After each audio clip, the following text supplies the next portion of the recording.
this time on psychic investigators. When a young man goes missing, police suspect foul play. There's no reason for him to run away. They have a suspect, but no body. The family was in shock. A detective turns to a psychic for help.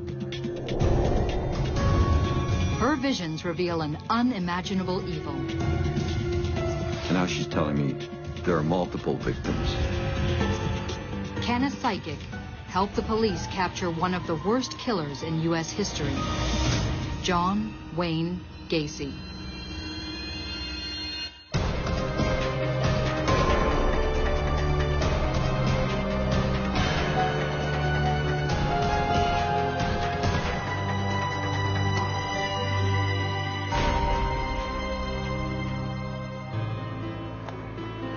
Des Plaines, Illinois. A byway for commuters who make the daily trek into nearby Chicago. A far cry from the crime and violence of the big city. Or so it seemed. On December 11th, 1978, high school student Robert Piest is finishing his shift at a local drugstore. His mother arrives to pick him up. Robert asks her to wait a few minutes while he goes to the parking lot at the back of the building to meet a man about a summer job. He never returns. The family files a missing persons report that night. It lands on the desk of Chief of Detectives Joe Kozenczak. The statement was made that this young man was going to talk to another unknown person about some summer work. Here's a young man who all of a sudden disappears. The family was in shock. Robert, a student at West Main High School, is popular, a gymnast, an aspiring photographer. Rob was a good guy. He was funny, creative. He was a good friend. He's doing well in school. He's social. He's a great kid. There's no reason for him to run away. And when you start adding these things together, there's more to this than just a young man who walked away from his part-time job. 3 days go by, and still no sign of Robert. All of the speculation as to what could have happened started coming out. It was evident to all of us that something was very, very wrong. Posters were put out all over the place. We were all calling each other all the time. Is there any word? Is there any word? We were anxious. It was a really emotional time because a lot of these people were in fear of being harmed or murdered, that maybe they would be the victim. With no other lead, they turned their attention to the man Robert told his mother he was going to meet. He was actually a person who was, in fact, brought into this drugstore by the owners to do certain kinds of remodeling work. All police have is the contractor's first name and a last name they're not sure how to spell. The Chicago Police Department had, at that time, an alpha file. If you didn't know how to spell someone's name, but you kind of had the pronunciation of it, you could look in this file. This is not computers. I'm talking about literally taking your little fingers and going through the cards. Based on that information, they actually came up with a name. His name was John Wayne Gacy.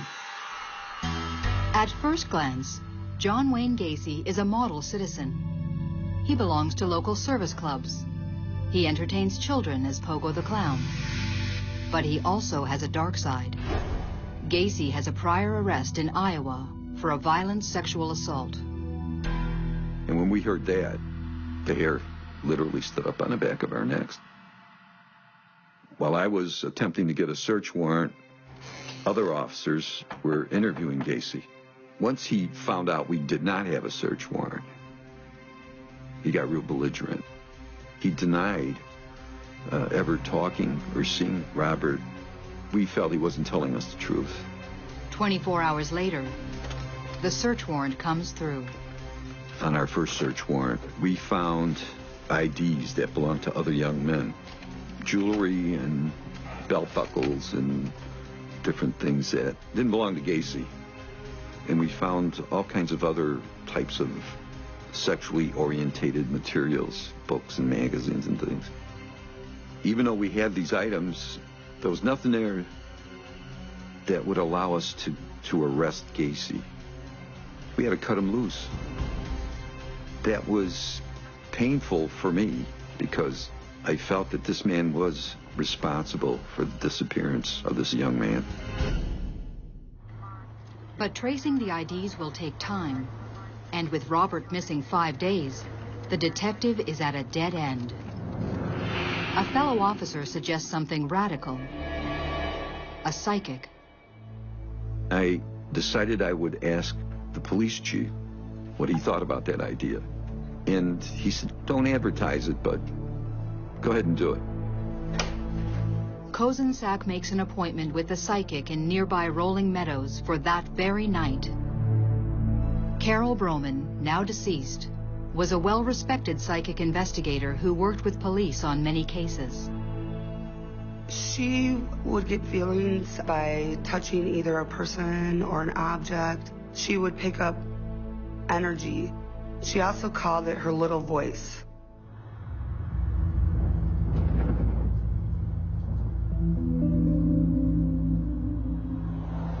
I mean, it was like 1, 2 o'clock in the morning. It was kind of an eerie night.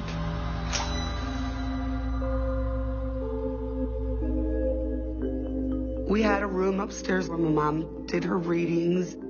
She called it her library. Joe had gone into the room with my mom and shut the door. I noticed that he was very, very nervous, very guarded. I sat down in this little room with her all her candles burning. She said, did you bring anything that belonged to this young man? The detective has brought Robert's camera in the hopes the psychic can use it to locate him. He has also brought a tape recorder to document the session. She took the camera into her hands, and immediately you could tell that she was feeling something extraordinary.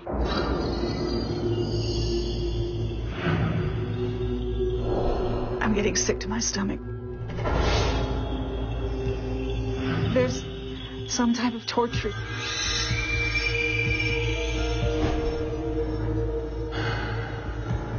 He isn't alive. The psychic said this young man is dead. And I was like, I mean, the chill just ran through me from my head to my feet.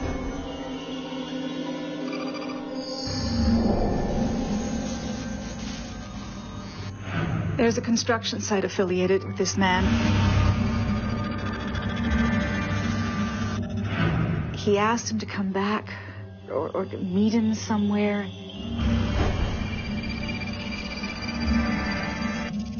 He was tricked somehow. The kid doesn't think he's dead. He's got marks where he was tied. A construction site. Could the psychic be talking about John Wayne Gacy? But it's what she sees next that shakes the detective to his core.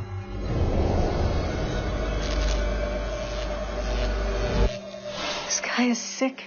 I mean, he's really sick.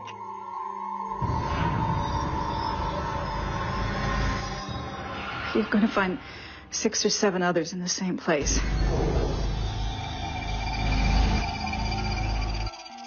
They're buried. I was dealing with this one missing persons case, and now she's telling me there's more. She said there are multiple victims.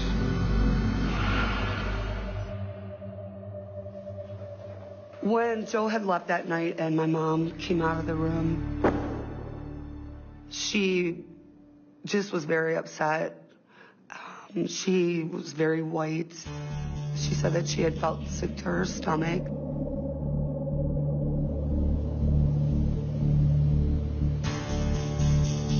And the part that really got to me was when she said, Robert doesn't know he's dead. And that bothered me a lot. I envisioned Robert wandering off in the Netherlands someplace. The detective has more questions than answers. But his biggest problem? How is he going to explain all this to his men? I try to maintain my cop state of mind because you don't want to be duped. How do you tell this information to your investigators? You know, do you go back to the police station and say, I just saw a psychic, and here's what she said? Kozenczak tells his men the psychic's information came from an anonymous tip. The investigation into John Wayne Gacy kicks into high gear. Gacy was under 24-hour-a-day surveillance by a team of officers. And then you had policemen who were interviewing former employees of Gacy's. Police discover some of these employees are missing, and they make a crucial link. These names are among the ID cards seized in their first search. Here's 3 or 4 or 5 ex-employees of Gacy's mysteriously disappeared. Could they be dead? Kozenczak remembers the psychic's visions. Multiple bodies buried. That's when it just started to come together for us. Meanwhile, Gacy knows he's being watched. Far from being afraid, he seems to enjoy the attention. He even invites the police to dinner in his house. One officer notes a strange smell coming from the basement. 48 hours later, the round-the-clock surveillance pays off when Gacy slips up. The surveillance team that was following Gacy watched him sell some marijuana to a gas station attendant. So they grabbed him. With Gacy in custody and armed with evidence of more missing men, the police obtain a second search warrant. They believe the key to the missing men may lie in the house with the strange smell. They start in the basement. I went to the house, and I opened the door, and I stood in the dark, right by the trap door.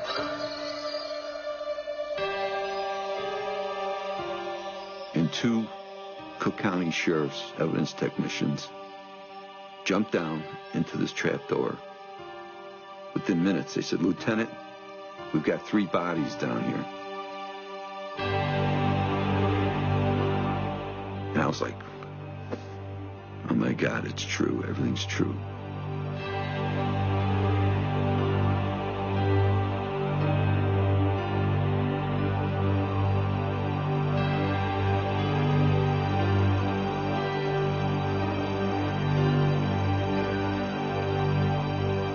What they find is a house of horrors.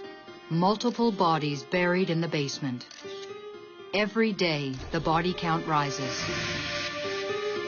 In custody, Gacy provides the grim details of how he tortured his victims. His weapon of choice, a garrote, which he used to strangle them. Of the 27 bodies unearthed, some still have rope around their neck. The multiple bodies, the M.O. It seems the psychic was right about it all. It fit very, very closely to what Carol said. And the amazing thing is, we didn't know this. She told us. News of the gruesome discovery spreads like wildfire. It turned into a media circus. There were news people there from all over the world. When they were taking the bodies out of Gacy's house, it was surreal. How can there be so many bodies in this house and nobody know it? Todd Wessel covers the story for the local paper.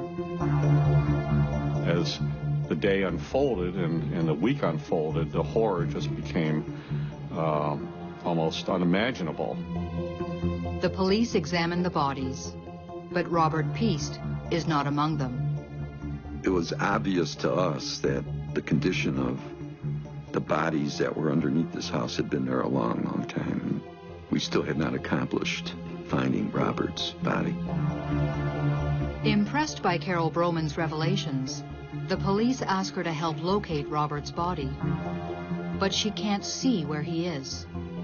The police are at another dead end. Everybody believed that they were going to find him, and they didn't. There was a lot of confusion, a lot of uncertainty in the minds of the community. People wondered what happened to Robert. Where was he? Could he still be alive? The police are sure Piest is dead. But where is his body? As each day went by, it got worse and worse because there was no answer, nothing for us to hang on to. It was very important they find the body. The police and the family finally get their answer. John Wayne Gacy admits to killing Robert Piest and tells how he disposed of the body. Gacy told us that he had thrown Robert's body into a river. He says he threw the body off the I-55 bridge into the Des Plaines River. The area is searched, but with no luck. By now, the current could have taken Piest's body anywhere. And there's another problem. It was just hard to observe anything in the river because the river was frozen. We had to wait. But it's been 6 weeks since their son disappeared, and the family doesn't want to wait. Elizabeth Piest reads an article in Reader's Digest about a psychic whose specialty is finding missing bodies. Dorothy Allison, who is now deceased. Dorothy Allison was quite prominent as a psychic on the East Coast and was in fact involved with the FBI working on a case. Robert's mother asked me to contact Dorothy Allison to see if she might come to Chicago to help search for her son's body. Detective Kozenczak contacts the psychic at her home in Nutley, New Jersey. She immediately started telling me where Robert's body was located at. I was very skeptical.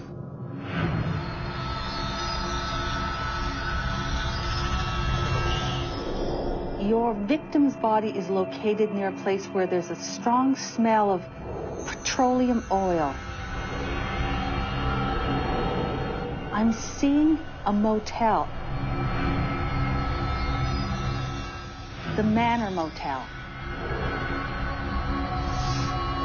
I'm seeing the body near a cemetery.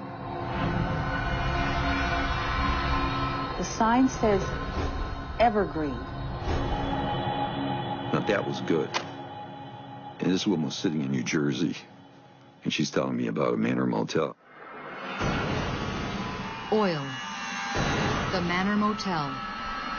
Evergreen Cemetery. Obscure landmarks near where Gacy dumped the body. Intrigued, the detective asks the psychic to come in person to zero in on the location.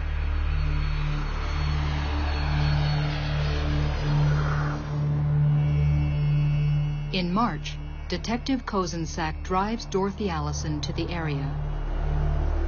The psychic first guides them off the highway. As you come off the interstate, there are storage tanks, and if you roll your windows down, I mean, you're like inundated with the smell of petroleum. The psychic directs him to take another exit. The exit you get off is a Manor Motel. And off to my left was a cemetery. And there was a great big marble slab in the front of this place, and it said Evergreen. The psychic asks the detective to stop the car and points to an area along the river where she believes the body will be found. But with the water still frozen, the search must wait. Dorothy Allison returns to New Jersey on another case, but not before one last prediction.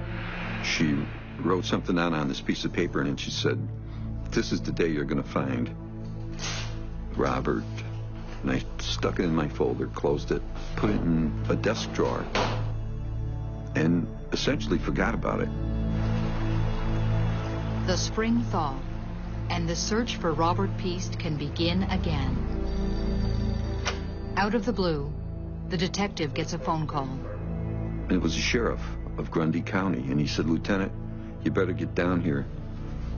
We found a body floating along the shore of the river."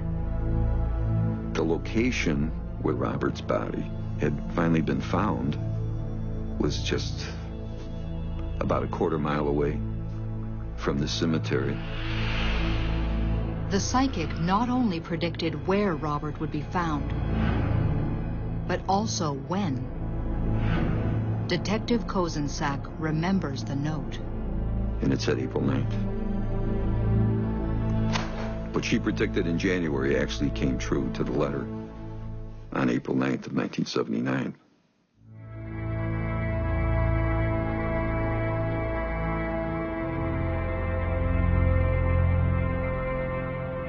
Dorothy Allison's last prediction bears out. The body of Robert Piest can finally be returned to his loved ones. That was an answer. After all of that time, that was at least something. At that point, I got sad. He really was gone. And Gacy really did kill him. More questions are answered during John Wayne Gacy's sensational trial, and the psychic's visions prove eerily accurate. On the night of December 11th, Robert Piest went to meet with Gacy about a summer job. The prosecution case was that Gacy lured Robert to his home, where he entertained him with a set of trick handcuffs from his clown act. Once Robert was comfortable getting in and out of them, Gacy upped the ante. He cuffed Robert's hands behind his back and told him to try again. But this time, he adjusted the catch. Robert was trapped. He then tortured and sexually abused him and strangled him with a garrote.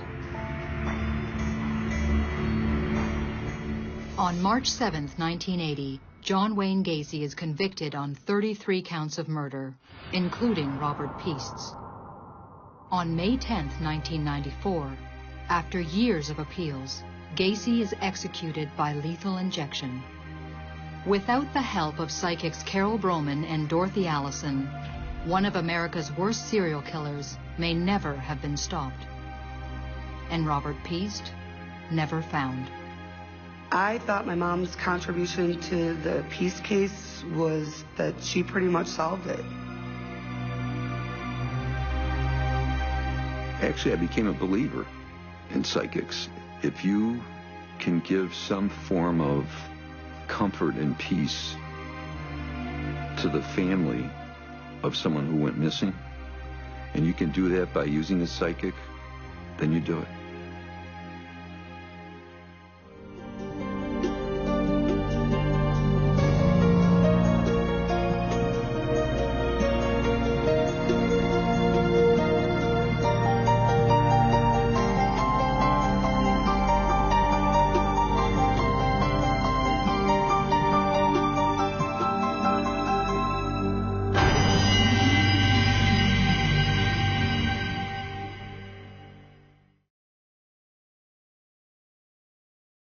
This time on Psychic Investigators, a young woman is abducted in broad daylight. Where is she? Who has her? Police think it could be murder, There was blood on the handgun. but no one knows for sure You could hear the buzzing before we saw the fly. until a psychic relives the crime. That's when she leaped into my body. She was so terrified. Will the psychic help to solve the mystery of what happened to the flower girl?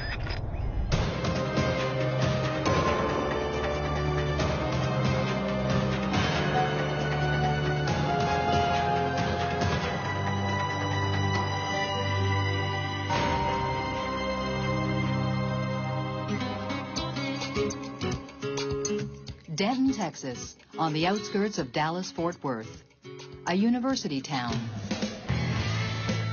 a town that likes to party, where booze and bars can sometimes mean trouble, like the trouble that erupted late afternoon, July 1st, 1996. A girl that I know was kidnapped. Big white, burly guy in a black late model Chevy pickup. You saw that? Yes. I took off with her.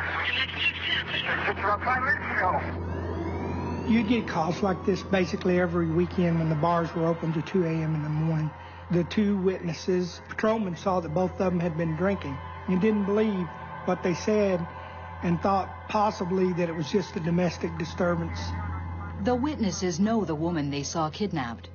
She's 36-year-old Diana Goldston, a local photographer who also makes extra money selling roses in the clubs and bars around Denton. People call her the Flower Girl. She would give her shirt off of her back to you if she felt you needed it more than she did. Diana is also a part-time bartender at the Red Derby, the location of the abduction.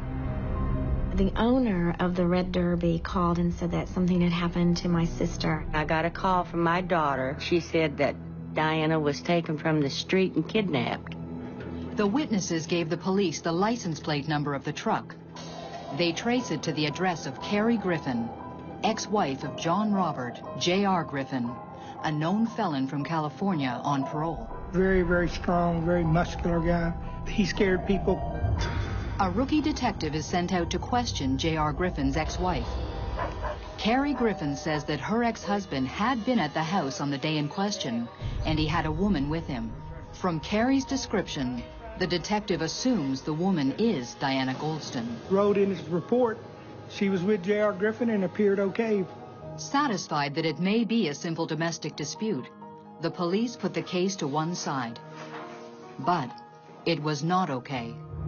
10 days go by, and still no word from Diana.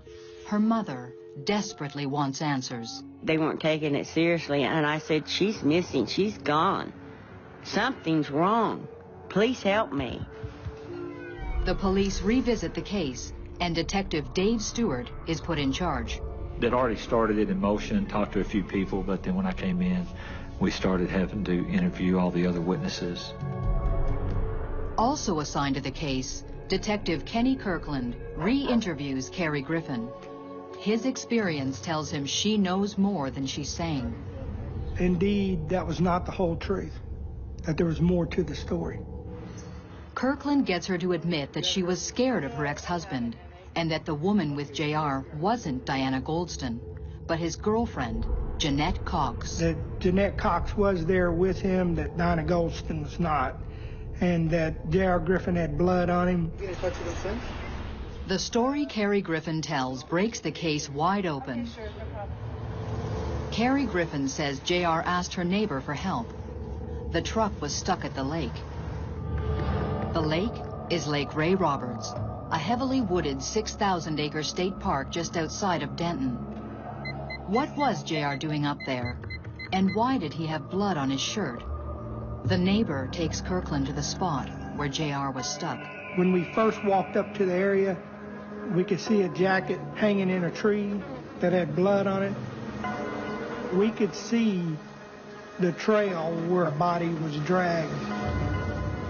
You could hear the buzzing before we saw the flies. And the blowflies were just all on the top of it. They're also called death flies. There was a pool of blood and body fluids. There was lots of blood there. The police bring in dogs trained at detecting human remains. Cadaver dogs hit on that area that we were. They hit on the jacket.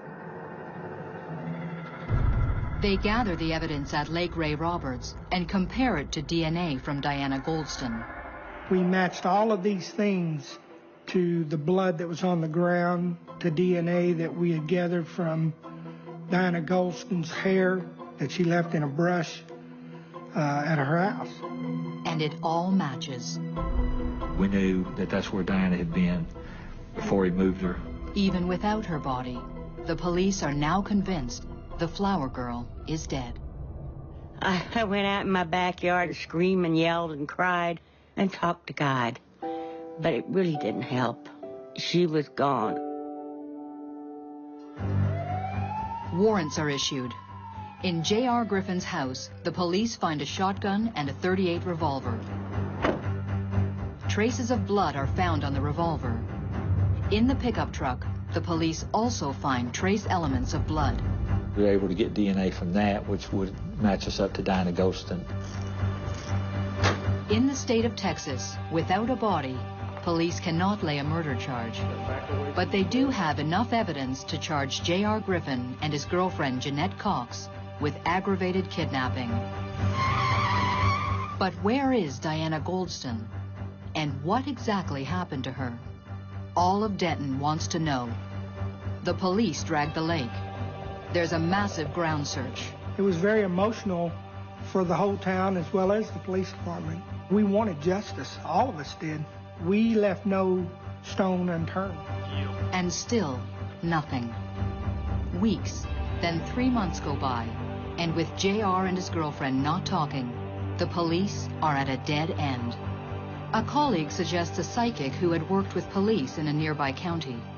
Police officers are cynical by nature, and we don't believe anything that anybody tells us, much less a psychic that tells you things from the dead or from other places. Despite his skepticism, the detective gives the psychic a call. He wanted to know if I would be willing to work on this young woman who was missing. And he said, would you be willing to come to Denton, Texas? Carol Pate has worked with police around the U.S. on many cases. She uses a method she calls psychometry.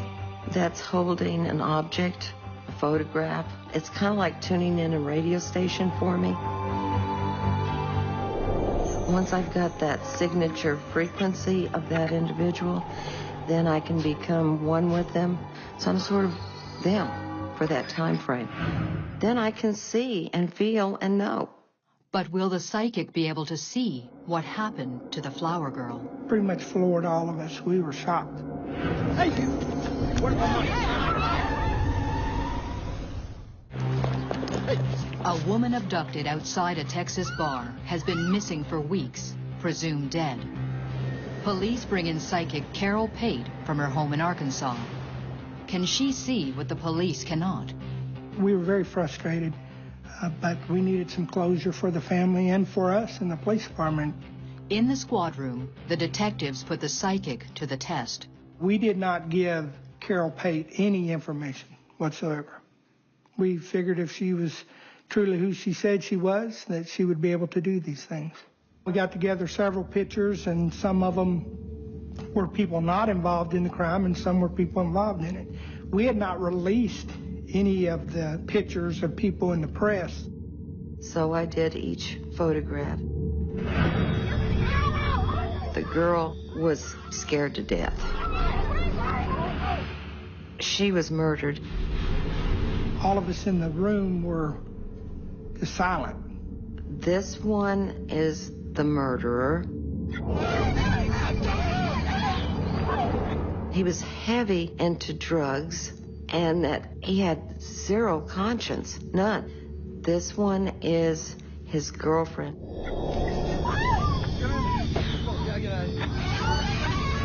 And she was there at the time of the murder. We were shocked for the fact that she was able to take just pictures and tell us what each person did and what their part was in that crime. She just reaffirmed that. I don't know of anybody that can do that. What else can the psychic see? Without telling her anything, Detective Kirkland drives Carol to the scene of the abduction, the parking lot of the Red Derby Bar. This young girl, I saw her in front of a nightclub, and she sold flowers.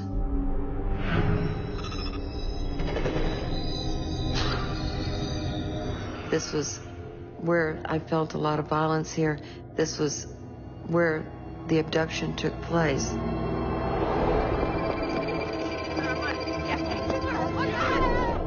He believed this girl had stolen money from him. Where's my money?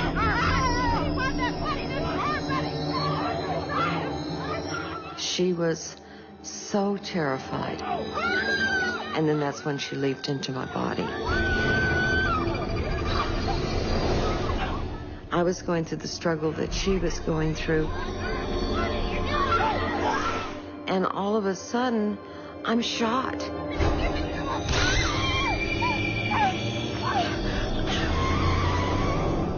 She said she could feel it, just like as if she was Diana Goldston. I can feel the searing heat. I can feel that I'm bleeding. That is a possibility.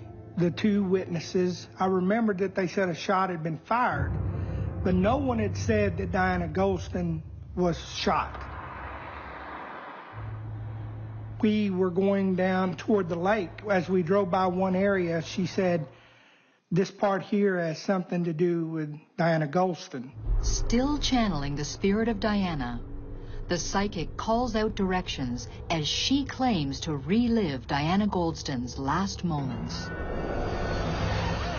She's bleeding heavily, and I look to the other side of me, and I see a woman, and I see a man to my left side, and these people are fighting her and holding her. She said, I can feel what Diana Goldston feels. They're hitting me, and they're keeping me down, and I'm begging for my life. And she said, turn to the right. Here, turn left.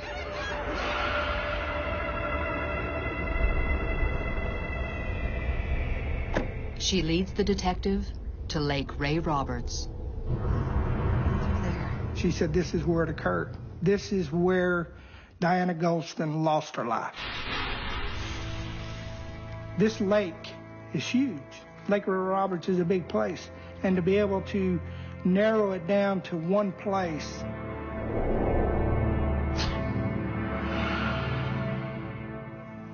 it's pretty astounding. I feel the man and the girl taking her out of the truck.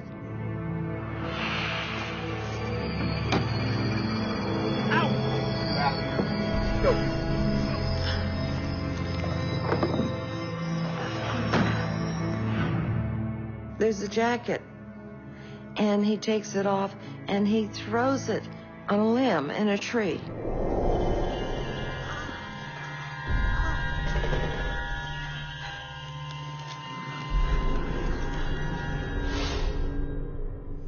Shocked that she was able to do that.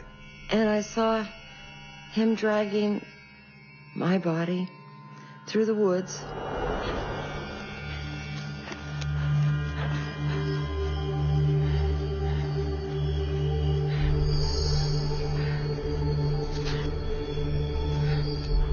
And they just lay me down.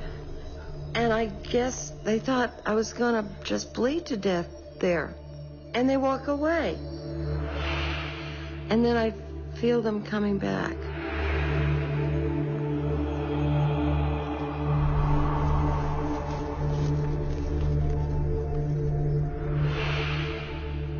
And the man, he stomps my throat with his big boot.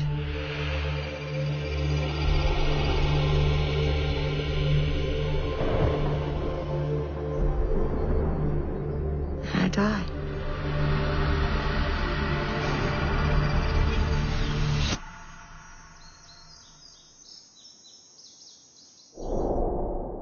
How could the psychic know so much?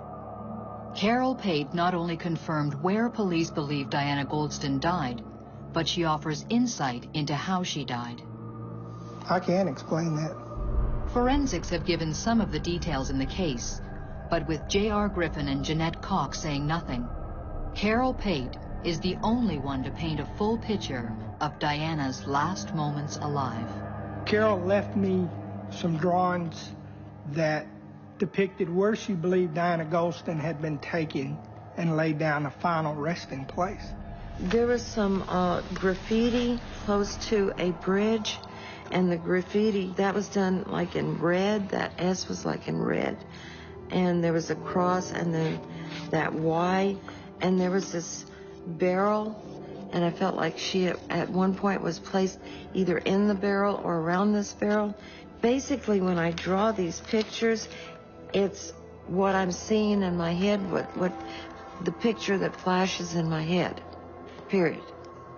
and I tried to transpose that picture in my head onto the piece of paper. And I tried to get as much detail as possible. But 5 months after the Flower Girl's abduction, there's still no sign of Diana's body. The trial of J.R. Griffin begins. He pleads not guilty. He believed that the police could not touch him, that he was invincible, that nobody could get him. Everything that we gathered together was a circumstantial case, but it was a good enough case because we'd pieced it together. Leanne Breeding is the prosecutor. Our goal was to get him convicted and have him spend as much time in the penitentiary as the law allowed. Without a body, it's hard to prove an exact cause of death that stands up on appeal. And so you take the route where you think you have the better case for the evidence. In this case, it was the aggravated kidnapping. To the end, J.R. Griffin maintains his innocence. But the jury finds him guilty, and he's sentenced to 40 years. In Texas, juries decide the punishment. And for him to be sentenced to life imprisonment on an aggravated kidnapping case, that's the most he could get. You know, instead of being just this flower girl that he swatted away, suddenly now she was important to the jury. And it was this one person he wasn't even afraid of and thought couldn't do anything that put him behind bars permanently. We asked him again if he would just tell us where she was, that we would not pursue murder charges and he could not get the death penalty in the state of Texas. We wanted to find the body of Diana Golston to add some closure to her family. And his response to myself and David Stewart at that time was that you will never find the body of Diana Golston. With J.R. Griffin in prison and his girlfriend Jeanette Cox saying nothing while she awaits her trial, the police have only the visions of a psychic to explain how Diana died. But that was about to change. I remembered what Carol Pate told me. I remembered it all. It indeed did come to be true.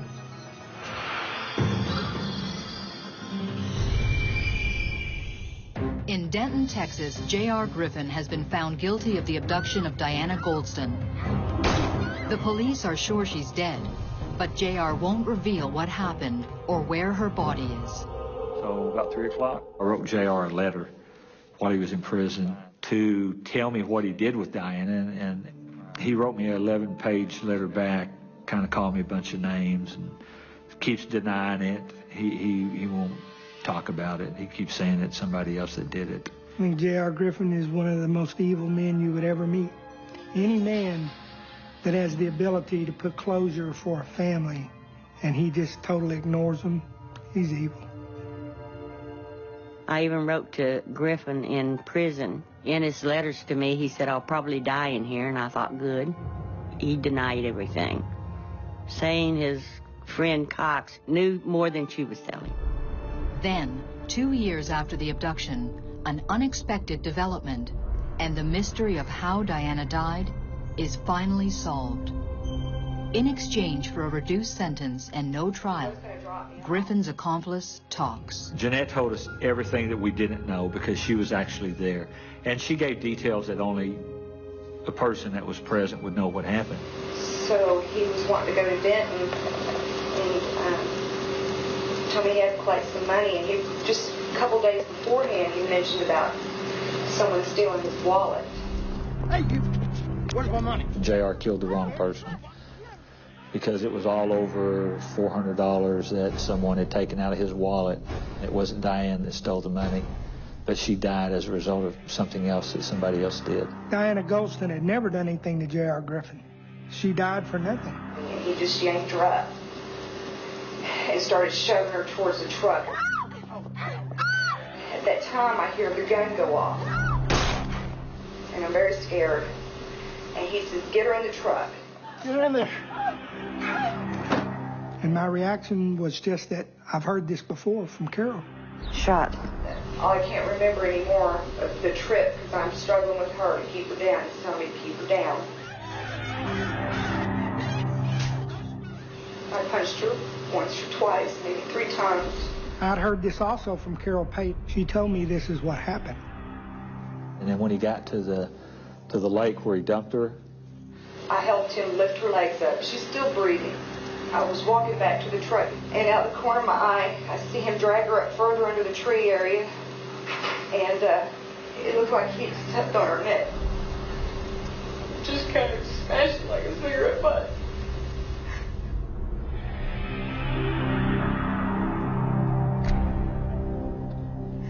And I acted like I didn't see him. I'm so afraid. What this does, it sets the wheels in motion. If we ever find Diana, J.R. Griffin can and most likely will be tried for murder and be put to death. But can she tell the police where to find Diana's body and seal J.R. Griffin's fate? do you have any idea where she may be? No. For making the deal, Jeanette Cox receives a sentence of 20 years in prison. Eerily, Jeanette's account closely mirrors the psychic's visions of the crime. And what about Carol Pate's drawings of Diana's burial place? Detective Kenny Kirkland is hopeful. Carol Pate had gotten several things right in dealing with this case.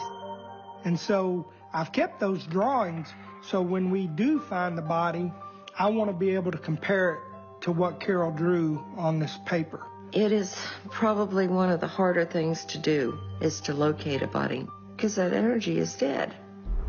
The physical energy is dead. So I'm having to pick up on the remnants of what was there psychically. Carol Pate obviously has some special gifts to be able to do things that a normal person cannot do. She was able to tell us things about this case she knew nothing about. It was pretty phenomenal that she was able to do that. For Detective Dave Stewart, the case never closed. I need to find Diane before I retire. That is my one goal in life, I hope, as an officer, is to put this case to rest. I would love for my mother and my daughter and me to have a place to go and pay our respects to her. That would be amazing. I wanted a body, I wanted a funeral. I wanted a place that I could go talk to her instead of her picture. I feel Diana will eventually be found given time. I know that the family needs closure. They need to be able to say goodbye. And who knows, maybe I'll have a part in it.